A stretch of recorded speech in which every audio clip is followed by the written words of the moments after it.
What? I didn't book a plane ticket for you. Isn't it obvious? This is a family vacation. That old lady should go home and clean. If the house is dirty when we return, I'll definitely banish you from the family. I was dumbfounded by Catherine's words. I had come to the airport looking forward to today's trip. To find out that my plane ticket hadn't been booked and I couldn't go. I had endured all the unreasonable things Catherine had done up to this point. I had forgiven Catherine because she was family. To think this was the result, I was taken aback. It seemed I was the only one who thought of us as family. Catherine clearly told me that I wasn't part of the family. So, I should take action as if I'm dealing with a non-family member. I decided to clean thoroughly. With that decision, I turned on my heels. My name is Harriet, a 64-year-old housewife. I live with my husband, Michael. We have one son, Bob, who got married a few years ago and has his own family. I want to marry her. That's how Bob introduced me to Catherine. Apparently, they were colleagues at the same company, supporting each other since their employment, sometimes challenging each other as rivals. Over time, Catherine became an indispensable presence for Bob, leading him to decide on marriage. The first time I met Catherine, she had a charming smile and was very reliable. I thought she would take good care of Bob. I thought a new, happy life was starting. Bob and his wife lived with us. Bob suggested we live together so he could support us in our old age, but that was the beginning of the tragedy. One day, while having tea with Catherine, I served her some sweets I had received from a friend. Although Catherine looked dissatisfied throughout. These sweets aren't very tasty. Are you in your right mind, offering me these? Upon her comment, I tasted one myself. But it tasted delightful. The sweets were from a famous bakery in New York where people often lined up. My friend had stood in line just to get them for me.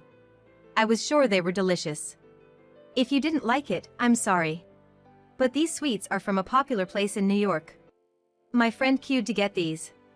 I don't think they can be bad. Since I found it delicious, I couldn't agree with Catherine saying they weren't tasty. It even matched the tea perfectly. That's why I snapped at Catherine. You're standing up to me? You have some nerve. Who allowed you to live here? If you're nasty to me, I can tell Bob about it. I didn't mean to be nasty. I merely stated the facts. Yet Catherine threatened to report that I was mean. Usually, I would have told her she was wrong. But what if Bob believed Catherine's words? What if he took Catherine's lies at face value? That thought scared me, and I couldn't speak up any longer. Seeing my silence, Catherine seemed pleased and continued enjoying her tea. Before I knew it, Catherine had eaten more sweets than I had, and I thought it was hypocritical, considering she said they weren't tasty. By then, our relationship was already off track. The fact that I couldn't rectify it was proof of my lack of courage. If I had reported Catherine's hurtful words to Bob or Michael at that time, I believe such a terrible ending could have been avoided. However, being spineless, I was afraid of breaking the family bond. That's why I couldn't do anything, nor did I even consider taking any action. Even if I knew it could lead to a terrible outcome. Catherine's selfish behavior didn't end there. One day, she was getting dressed up to go out. That in itself was not an issue, but there were still chores left to be done. I'm going out for tea with friends, so you'll have to manage the housework alone, Harriet. I was taken aback by her words. There were established rules regarding housework. The rule was that Catherine and I, being housewives, would share the responsibilities. Catherine was trying to break that rule. Isn't that against our agreement? We need to keep up with the chores, you know.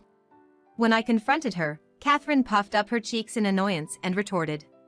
I'm about to go out and have fun. Could you not bring me down with such remarks? But you're right, I haven't done my share of cleaning today. Could you please do it for me? Finish everything by the time I return in the evening. If not, there will be consequences. It was already past noon. The demand to clean the entire house starting now was excessive. Finishing by the evening seemed unreasonable. That's impossible. There's no way I can finish everything by the evening. No matter how you looked at it, it was unachievable. So, I told Catherine bluntly. But, it seemed my words irked her. With a frown, she shot back. Is that how a mother-in-law should be? Isn't a mother-in-law supposed to grant her daughter-in-law's wishes? Taking over the chores for me is also your duty. So, please do your best. With that, Catherine left the house. Left behind, I did my best all day. It appeared Catherine had been skipping her cleaning duties for several days, making it even tougher. Although it was challenging to finish by the evening, I finally managed to wrap things up by the time she returned. Catherine seemed slightly unsatisfied, but I was simply relieved it was over. I had always tried my best to get along with Catherine. Even when faced with unreasonable demands, I bore them patiently and somehow managed. Recognizing my efforts, Bob and Catherine invited us on a trip. It seemed Catherine had planned a trip to Hawaii for about 2 weeks. We want to have a family vacation after so long. We'll cover the expenses, what do you think? Upon hearing Catherine's words, I felt a sense of relief, thinking she finally appreciated my efforts. We quickly agreed to the trip and started preparing for our departure. And on the day of the trip, we came to the airport with Bob and Catherine. After checking our boarding gate, we had a moment to chat. We're looking forward to the trip. Let's make the most of it, I said, reaching out to Bob and Catherine. In my excitement, I was beaming. I was certainly thrilled about traveling overseas, but more importantly, I was happy that Catherine had planned the trip. I was confident it would be a wonderful journey. While in this buoyant mood, Catherine suddenly burst out laughing. Had I said something funny? As I tilted my head in confusion, Catherine dropped a bombshell. What? I didn't book a flight for you, Harriet. It's a family trip after all. Why don't you go back and clean the house? If the house is dirty when we come back, you'll surely be banished from the family. My eyes widened at Catherine's words. How could she not have booked a flight for me when it was supposed to be a family trip? Wasn't this supposed to be a trip for the family? No, Catherine had deliberately excluded me. All because she found me annoying or saw me as an adversary. I was flooded with a feeling of outrage. So, I hatched a plan to give Catherine a taste of her own medicine. All right, then. I'll head back. Don't worry, I'll clean the house just as you asked, I declared firmly. Bob and Michael seemed anxious amid the icy tension between Catherine and me. I'd always kept my feelings to myself and endured in silence. But that was about to end. I did as Catherine said, turned on my heel, and left the airport. But it's not like I was giving up. I had a plan up my sleeve. And that plan required me to return home. Once there, I began cleaning as she had instructed. But this time, I went above and beyond the usual cleaning. Throughout the day, I made various arrangements. First, I booked an extended stay hotel. Then, I hired a service to move all my furniture to this new place. Once everything was shifted, I gave my old home a thorough cleaning. I vacuumed, mopped, and even re-waxed the floors. If I was gonna clean, I was gonna make it spotless. With the cleaning done, I left my house and moved into the extended stay hotel. The next day, I visited a real estate agent. I decided to demolish my house and sell just the land. After finalizing the paperwork, I learned it would take about a week to level the house. Since Catherine and the others would be back in 2 weeks, that wouldn't be a problem. As my old home was being reduced to rubble, I lived in the extended stay hotel. A week later, I was informed that the house had been successfully demolished. I visited the site and found it was completely cleared. There was no trace of the house I once called home. It was a bittersweet moment, but the satisfaction I felt was immense. Now everything was set for my revenge. All I had to do was wait and see how Catherine would react. With 1 week left before they returned, I continued my search for a new home. And then the day arrived when Catherine and the family were due to come back. By then, I had found a few potential new homes and was just waiting to discuss them with Michael. While I was relaxing at home, my phone blared with an incoming call. I had a hunch who it was, but I checked to be sure. It was Catherine. Hello? What seems to be the matter? Honestly, I wasn't eager to talk, but I was curious to hear her reaction to my handiwork. Catherine's voice, laden with panic and accusation, blared through the phone. This isn't a what seems to be the matter situation. Where are you right now? The house is a mess. Get here as soon as possible. It seems that Catherine and the family have already reached home. And seeing the plot of land where our house used to be, they probably wanted to clarify the situation with me. I just cleaned up like you asked. What's so bad about that? Did I do something wrong? Yes, all I did was clean. She had warned me about leaving the house dirty, so I cleaned it thoroughly until not a trace was left. Yet, she's reacting like this. I find it quite unfair. I know I asked you to clean, but not like this. Are you out of your mind? Everything's gone. We can't even live here now. True, it'd be impossible to live there as it is now. All that remains is an empty plot of land.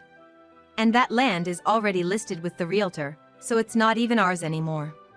Well, you said to clean. If you're unhappy with what I did, why not buy the land and build a new house? Though I doubt you guys, who relied on us for a living, could afford to do that. The truth is, the reason we lived together wasn't just out of concern for our old age. Bob and Catherine were struggling financially. Bob's salary wasn't enough. Due to the economic downturn. They were managing well until Catherine quit her job. But after that, Bob's salary was significantly reduced due to the recession. Because of this, Bob found it difficult to even live on his own salary. Bob had approached Catherine several times, asking her to find work. But she insisted on being a full-time homemaker, saying it was her dream. With no other options, Bob turned to me for help. When I heard about their situation, I immediately suggested we move in together. Living together would lighten their burden, especially with the $2,100 monthly mortgage I was covering. To be honest, money wasn't an issue for me. With the condition that they'd use this time to get back on their feet, we decided to cover all their living expenses. That was the real reason behind our cohabitation. What? I had no idea about this. I thought you were just living on a pension. It's true that the average person couldn't do what I did. $2,100 a month is quite a lot of money, and if you're paying that every month, only someone with significant financial leeway can handle it. Not to mention, I was covering the living expenses of my eldest son and his wife. That sum must have been pretty significant. But I could afford it. Because, in fact, my family has been running that famous international business conglomerate. My nephew has taken over now. Remember when my father passed away last year? We have more money than we can use. Yes, my family has been leading this famous international business conglomerate for generations. So, we're essentially from a wealthy lineage. I've had a considerable amount of money ever since I was born, and I inherited a vast fortune from my father who passed away last year. What? Why didn't you tell us? We're family. Hearing about my affluent background, Catherine was clearly flustered and upset. Why didn't I tell? Because we're not really family. After all the times she belittled me, and then as soon as she realized my status, she changed her attitude completely. It was incredibly selfish and infuriating. Well, that doesn't matter now. But I want to take Michael and Bob with me. I'll come pick them up. I might be resentful of Catherine, but I felt sympathy for Bob and Michael, who were thrust into this situation without any consultation. Therefore, I believed the two of them should have the right to live with me. Of course, their wishes are paramount, but I wanted to confirm their intentions. I hung up the phone and drove back to where the house once stood. When I arrived, Catherine and the others were waiting. As I said, "Sorry for the wait." Catherine approached me. Please, forgive me. I now understand how powerful you are. Let's continue living together. After all, aren't we family? It's a bit harsh to abandon us over something like this, isn't it? Who was it that said we weren't family? She previously asserted that we weren't family and excluded me. Now, she's suddenly claiming we are family just to protect herself. Weren't you the one who said we aren't family? You didn't book a flight for me. Didn't you exclude me from the family trip because we aren't family? Catherine had clearly stated that we weren't family. That's why she didn't book the flight. Now, she's trying to flip the script, which feels incredibly deceitful. But it was just a prank. Don't you think you're overreacting? I wasn't serious. Just a prank? When the family trip was proposed, I felt so relieved. I thought all the terrible actions Catherine took could be forgiven. But that trust was broken. She betrayed me. To dismiss it as a mere prank is something I couldn't accept. Sorry, Catherine, but I can never forgive you. No matter how much you apologize, even if it was a prank, never. So please, give it up. I made it clear.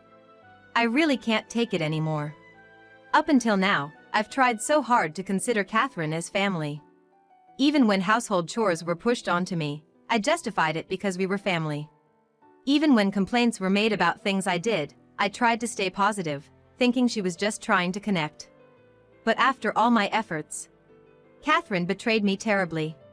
She explicitly told me at the airport that we weren't family.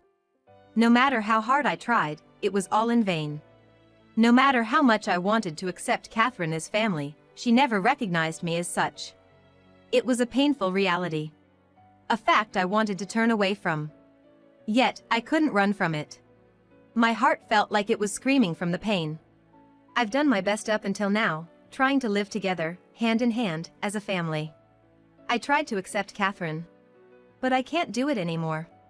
So please give up. I firmly told her this. Upon hearing those words, Catherine drooped down, saying, "Why?" and slumped to the ground. Bob, looking worried, called out, "Catherine." But she didn't respond. To be honest, I thought it might be a nuisance to the neighbors. Still, I had no intention of dealing with Catherine any longer, so I decided to leave her behind. After confirming with Michael and Bob, both wanted to come with me. So, as I got the two into the car to head to a temporary apartment, Catherine, who had been in a daze, rushed over, desperately clinging to me, saying, "Please don't abandon me. I can't cope without you. If you leave me like this, Despite her plea, my mind was made up. I had no intention of taking Catherine with us. I'm sorry, but please give up. The only ones I want to live with are Michael and Bob. You're not family, so it's absurd to live together, isn't it?" It's absurd to support or live with someone who isn't family. Up until now, I've supported her because she was family. But if she's not family, it's a different story. There's no reason for me to go out of my way for Catherine anymore. Ignoring Catherine, I drove off. She was crying throughout. But it was a fate she brought upon herself. After that, the couple, Bob and Catherine, decided to divorce. Bob initiated the divorce, and as expected, Catherine resisted. However, once Bob hired a lawyer for the divorce proceedings, it was discovered that Catherine had been misusing household funds. The divorce went through smoothly. Of course, the misused money was demanded as compensation. Upon investigation, it was found Catherine couldn't pay back the misused funds. But Bob, showing no intention of forgiveness, demanded payment. Catherine tried to return to her parents' home, but Bob had already informed them of her reckless actions, and they were furious. She was apparently kicked out. Now, she lives alone, working day and night, trying to pay off her debts. Meanwhile, the three of us are living happily. We moved to a new home after discussing it together and are now enjoying a peaceful life. The problem with Catherine escalated more than I had imagined. The fact that I couldn't go on the family trip still lingers a bit. To make up for it, Bob planned another trip to Hawaii for us. I want to travel as much as I can while I'm still able-bodied. I can't thank Bob enough for understanding my wishes. From now on, I want to support Bob as much as possible to get his life back on track.